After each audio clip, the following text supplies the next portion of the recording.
seconds before we came on air, we just learned that Mr. Wonderful Paul Orndorff has just passed away. So to throw to you, Don, I suppose memories of Paul. Hell of an athlete, good guy. He was. We were there. We pretty much rode that whole '80s out there in the WWF. As it was, he got that spot with Piper for the first WrestleMania, and excellent, great performer, in and out of the ring, talking, gentlemen. He saved all his money, saved his money, Christian and everything else, and I guess he went back to his hometown in Georgia, and somebody had conned him into putting up a bowling alley, opening a bowling alley in some rural town out of Atlanta.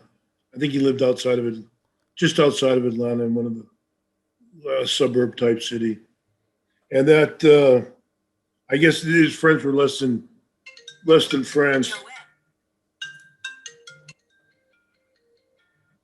His friends were less than friends, and he lost. I guess he lost everything, his business there. That's how he got back into the Atlanta office, training wrestlers, and I guess he trained for Vince as well. I'm not sure after a while, but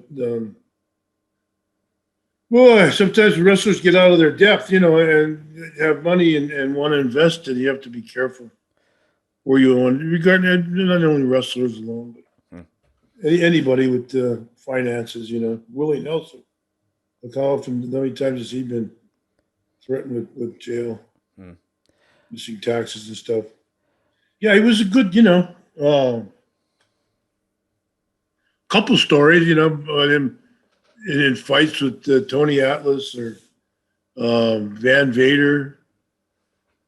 Atlas denies it. I heard a retort by Tony on that Boston show he does.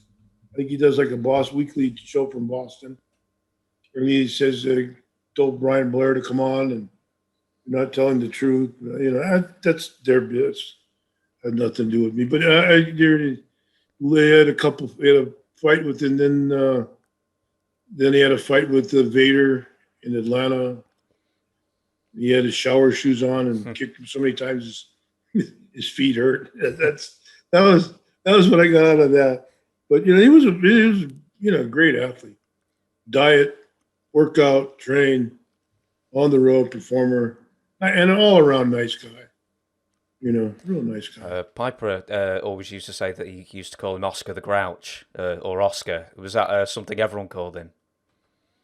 Yeah, he wasn't. He wasn't the brightest star, brightest light that grew.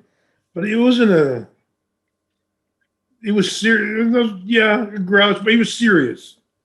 More serious about everything than grouchy. He was a serious. And then he went to religion and got more serious. Yeah, even more serious. One more thing I've got to ask is, I don't know for some reason, but do you remember the injury that happened to his neck that ended up making his arm shrink or deteriorate? It was ongoing for a long time. I don't know. Evidently, somebody's pile driver or something. That's usually the cause. Or land on it. And something. He had a pinched nerve in his neck. I remember he used to sit in the locker room with the weights, a weight that would stretch his neck away from, trying to extend the nerve and everything else. But inevitably that failed. So I know it was a developing injury that slowly developed worse and worse as time went by.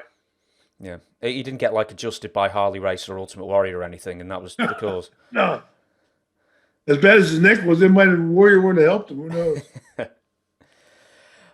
Put him right out there. Oh God. But yeah, he's and you were sort of the substitute, weren't you, at WrestleMania 1 in case I know Piper didn't want to lose, but you were sort of the third in line, in case one either Paul. But that's what they told me. Yeah. Yeah, that's what. That's the line George Scott fed me. So it's. I made it up. I didn't. I didn't hurt, but it is what it is. It is what it is. Yeah, that's a bit of a shock. 71, I believe. I'm just having a look Football at player, New Orleans Saints. Went to the University of Tampa. Out of the University of Tampa, they had a bunch of guys. Matuzak, I'm sure English people aren't. Matuzak and Ron Michalowicz, Freddie Solomon, ended up a wide receiver for 49ers, the Super Bowl teams. Like I said, Matuzak, Ron Michalowicz, Dick Slater, all those guys, all those guys on that team, all Tampa boys.